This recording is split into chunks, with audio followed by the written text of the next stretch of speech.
Okay, great.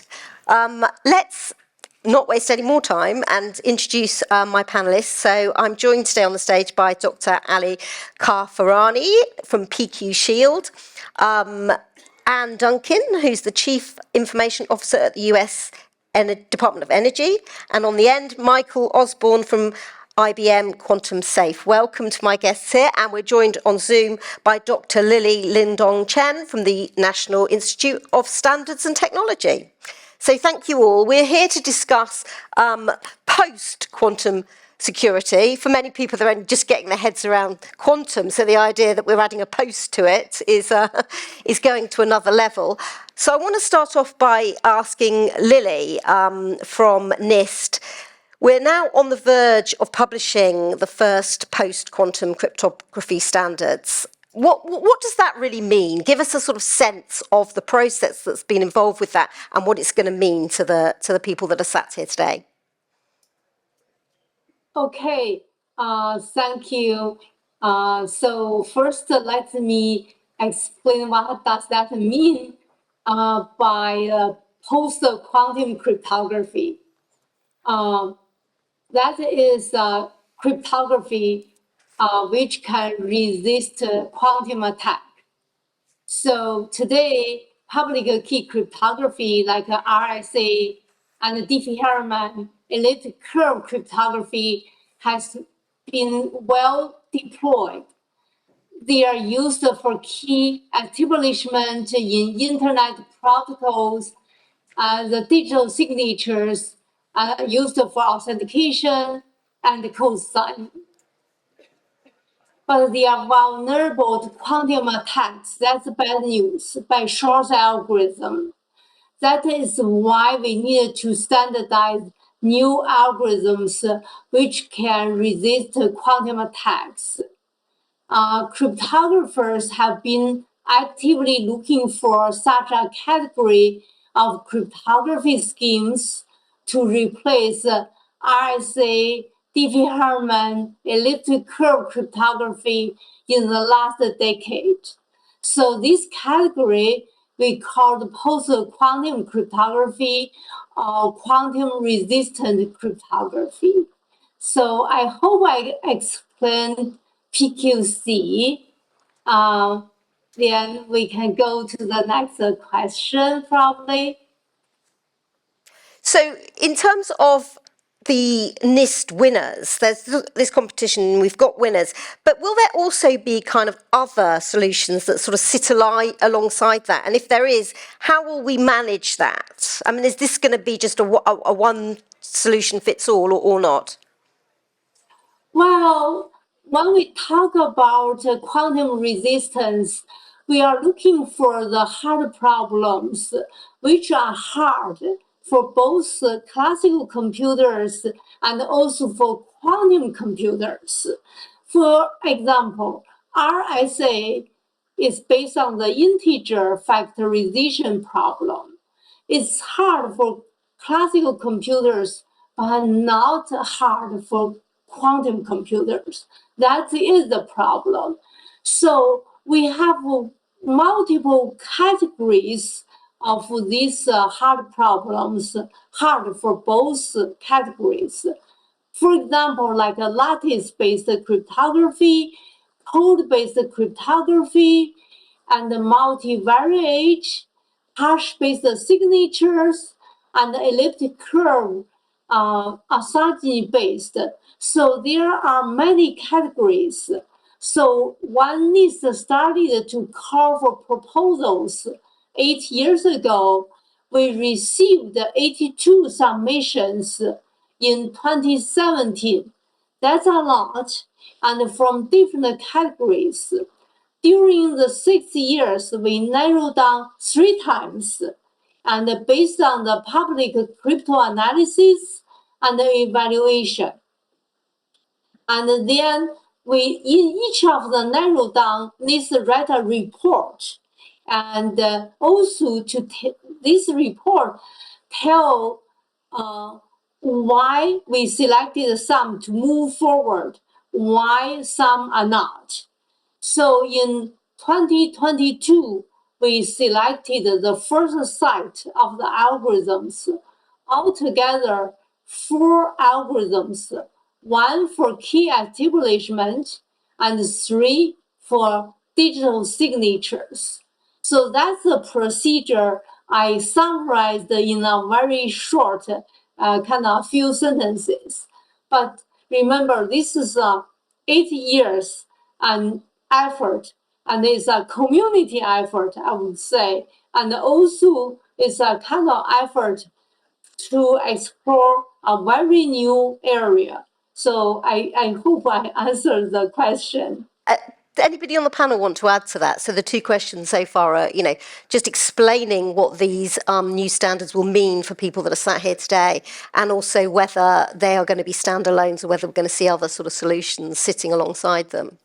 Yeah, I can start. So as Lily beautifully actually explained it, and I guess it's time to, good time to thank NIST for the great effort in standardizing alternatives to RSA and elliptic curve cryptography, which are the mainstream algorithms that we use nowadays in every communication, every device to secure our data, to authenticate ourselves, etc.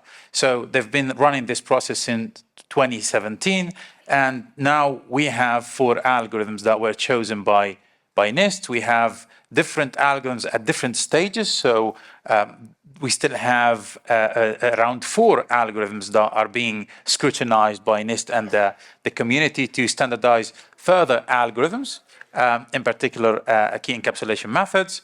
And there is an additional digital signature competition now, or an additional line to standardize additional digital signatures.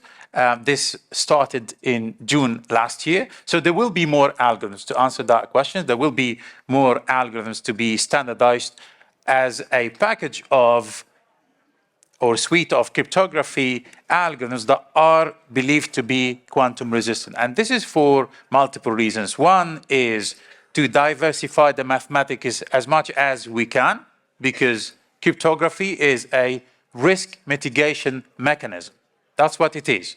We don't have perfectly secure algorithms that are in use nowadays, and I don't expect to have any perfectly secure algorithms deployed at any point in time in the near future, because there is a trade-off between feasibility, between usability, between practical solutions and security. And therefore, we have to find a solution in the middle that is difficult enough for attackers to break and also easy enough to use for us so that we can actually use it to encrypt messages and decrypt messages, right?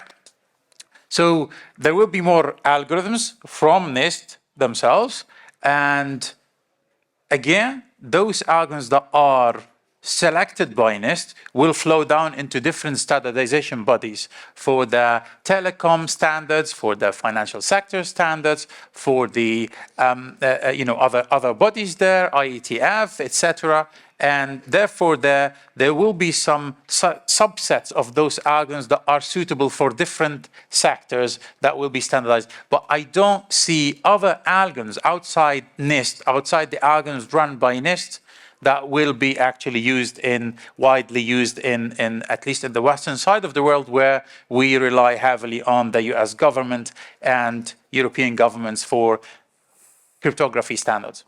And just to move the discussion on a bit, Michael, you've talked about businesses and what businesses need to do. What should they be thinking about right now? Because many of them, these concepts will be completely new to them and completely terrifying in some degree. So what would your advice be as to what businesses should be doing right now? So I don't know how many of you understood all the acronyms flying around mathematics this morning, but there's the aspect of post-quantum algorithms, the technology you need to use, but enterprises need to think about what it takes to be safe in the quantum era. And that's more than just the algorithms. It's essentially, how do you find and replace all the algorithms that you have? And one of the challenges, for example, that we see is that the people who understand cryptography I don't know if you know the IT crowd. This is the group of people that sit in the basement of an organization that nobody talks to. So it's really, how do you start raising awareness to the people that can really start, let's say, making the decisions that makes this journey an easy journey. And it's, I think, raising awareness at the business level in organizations, such that we don't end up with a Y2K scenario where everything's done at the last minute at a huge cost, but that we can start to sort of align the things we need to be doing with aspects of how to get to this quantum safe state. So a lot of it is very much about awareness right now. Now, Anne, presumably the Department of Energy in the US is going to be thinking about this very much at the moment. Critical infrastructure is obviously incredibly important to protect. So explain what you're thinking about right now in terms of post-quantum security. Yeah, and I'll point out that my office is on the top floor of the building. We don't keep our IT folks in the basement. So we keep the spooks in the basement. The folks who have to sit in those windowless rooms and talk about secure things.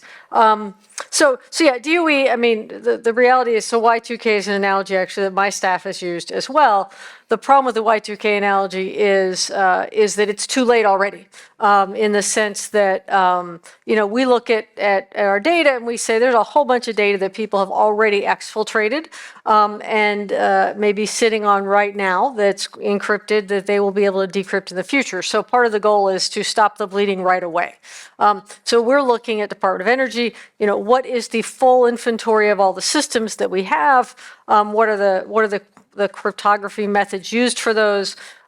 Which are the most critical systems in terms of the data and then that we want to secure as quickly as possible so that we can protect that data. When we look at critical infrastructure, one of the advantages of critical infrastructure is that there's not a lot of data that passes in the operation of critical infrastructure on a day-to-day basis. So our risk is really not so much in the day-to-day operation, it's in the ability of someone to infiltrate those systems by stealing credentials. So that in that case, when we look at post-quantum encryption, we're going to look at defense in depth. So we put a bunch of different security methods in front of those systems so that someone simply decrypting a password is not going to be sufficient to be able to get into those systems. But we have a lot of, at Department of Energy, we not only have critical infrastructure, we have a great deal of scientific data. We not only do research into quantum, we run the fastest supercomputer in the world, and we consistently have 3 on the top 5 list. So we worry about quantum from a research standpoint as well, and as protecting all that data. So it's understanding we've got, working with NIST to implement those methods quickly, to understand the security of the methods that are selected. We know that we've selected encryption algorithms in the past that haven't worked out, so we very quickly want to be those folks who are on the forefront for testing those new methodologies and making sure that we then move the most critical systems we have in our most critical data behind quantum safe encryption solutions. Now, Ali, when we talked about this before, you made the point that it's not going to be easy for big organizations like banks or other big corporates to make these changes, legacy systems. How on earth are they going to even start thinking about this in practical terms? Right.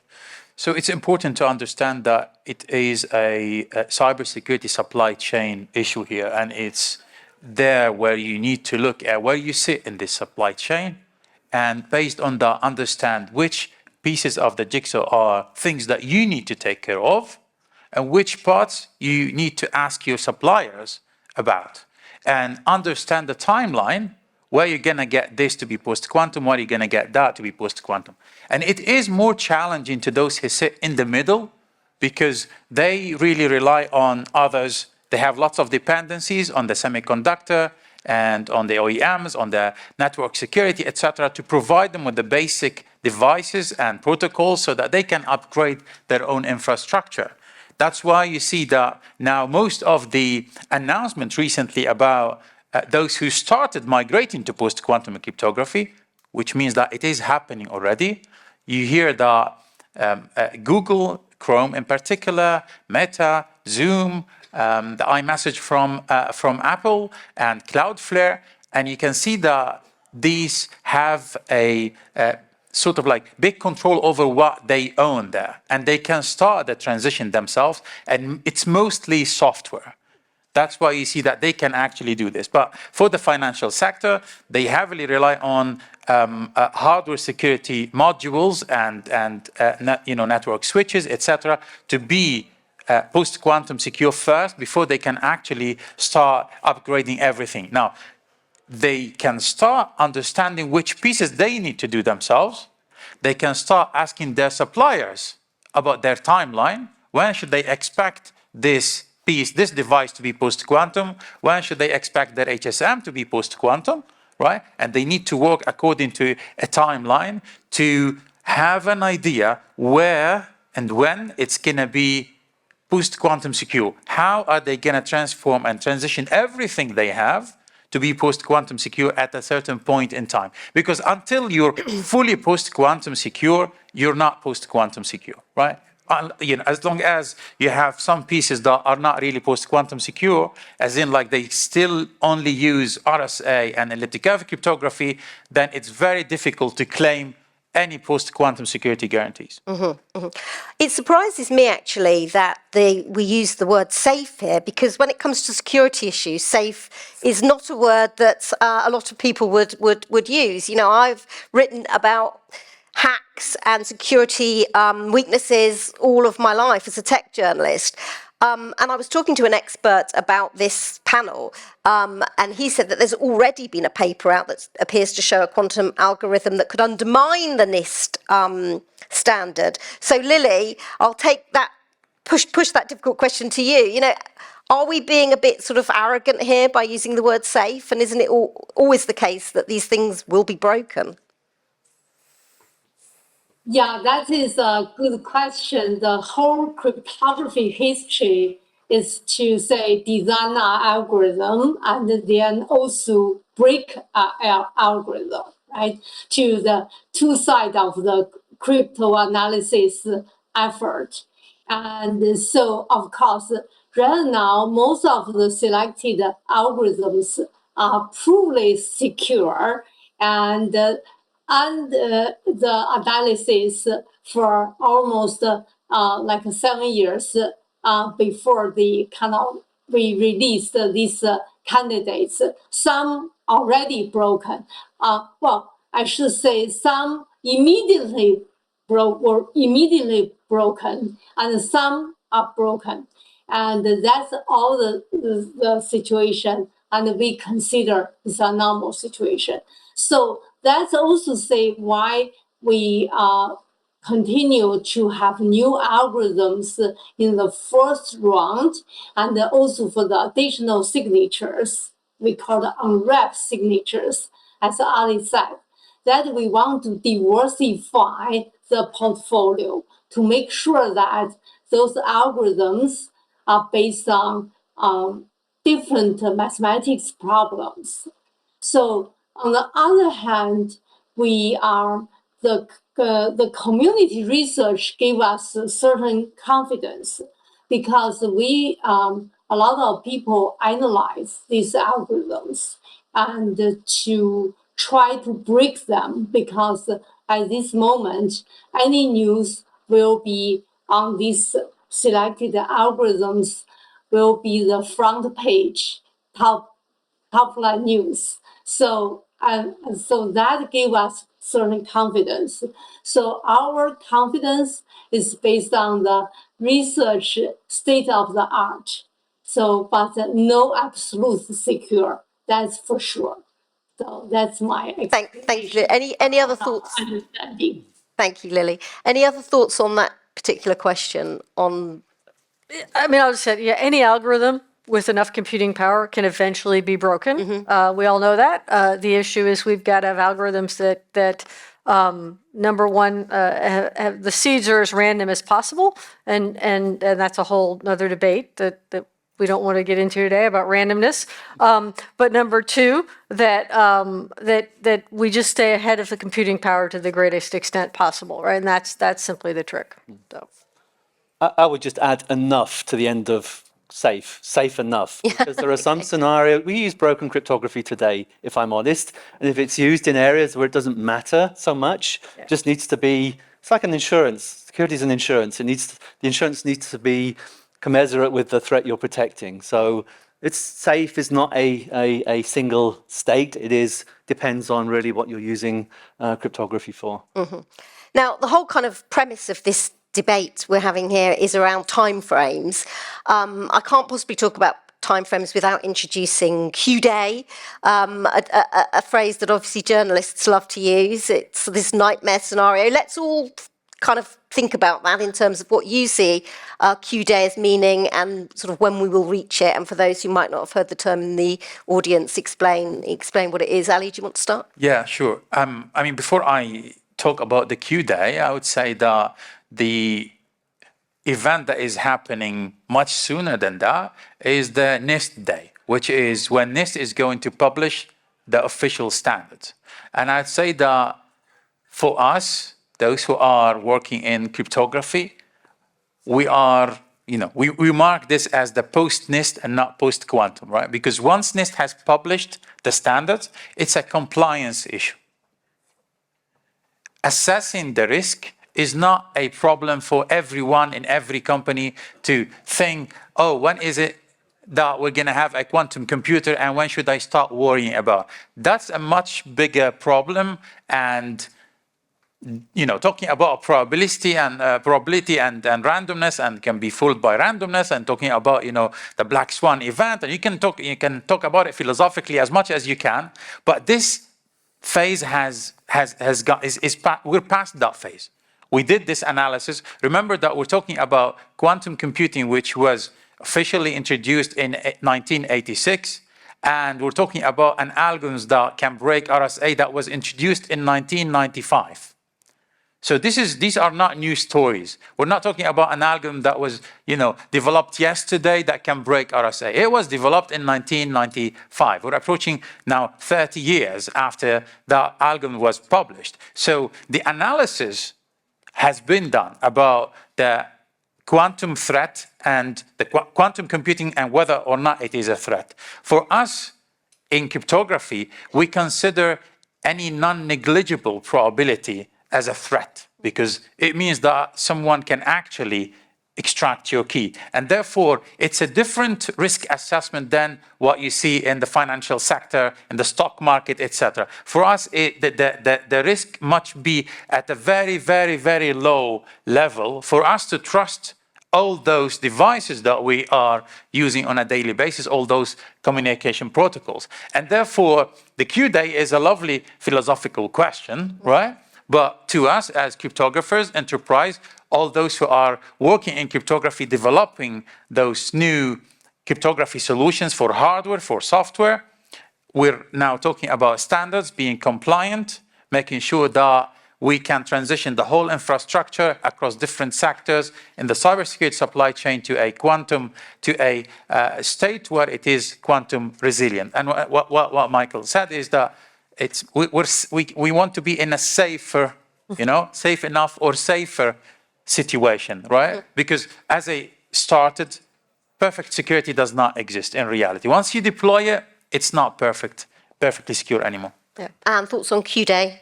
Yeah, so when you talk about Q-Day, I sort of think about the Terminator, and it's like, no, and to us, there's not one Q-Day in my mind. It's a progression of things. We're building quantum computers. Other people are building quantum computers. Nation states will have them. You'll be able to buy quantum cycles from Amazon. There's already, that sort of thing going on. So the capability there is growing, right? And the question is, at what point are there enough people with enough capability that you have to worry about your algorithms? And to your point, right, how much do people care about what you have, right? Do you have something that people are going to apply quantum computing to or not, right? So there are certain secrets that people don't care enough about to apply those resources, whereas others, many of the ones that we hold in our government and other governments, people care a lot and they'll apply those to them. So from our standpoint, there are, on the one hand, a lot of bigger, more immediate concerns when we talk about security. I got a lot of things I need to be worrying about that are more immediate, but I can't lose track of there's a day when somebody else is going to be able to crack that algorithm that I'm using now, and then I need to replace it. So I have to balance a whole bunch of security risks against that impending Q day there, where someone's going to be able to crack my algorithms, and I'm going to need to make sure that I can protect those things. Michael? So the experience from Y2K is it's actually a very bad term. It's something in the future that I have to worry about in the future. And I concur, absolutely, there will be phases of capability. So if you imagine now the very first nation state that has a moonshot project, and they're going to choose, okay, what key am I going to extract? Are they going to fish around in petabytes of harvested data, hoping that there's something valuable in there? No, they're going to be very, very careful and very, very focused on what they attack.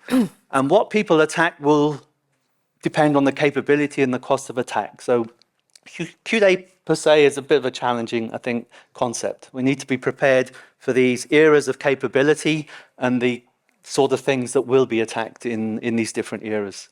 And finally, to Lily, we started with you and we're coming to the end of the discussion. What are your sort of thoughts, final thoughts on Q-Day and whether we should all be terrified of it or not? Yeah, well, the Q day is a day, and right now we still do not have a confirmed date. Even so, I think the migration should start today. And so I would say we will consider today is the Q day. The reason I said so, because for some very sensitive data, they wanted to have like 5 years or 10 years secrecy. So the attackers can catch the encrypted data today and decrypt that after Q day. So that's my understanding is that we need to start now to try to adopt the quantum resistant cryptography as soon as possible so that we will start to protect our data from quantum attacks today. Thank you very much. I don't know if we have time for questions or... It says 19 seconds. Okay, well, I'm sure you can find the members of the panel that are here and speak to them afterwards if you've got any thoughts. But thank you so much to everybody for joining me on stage. Thank you, everyone. Thank you.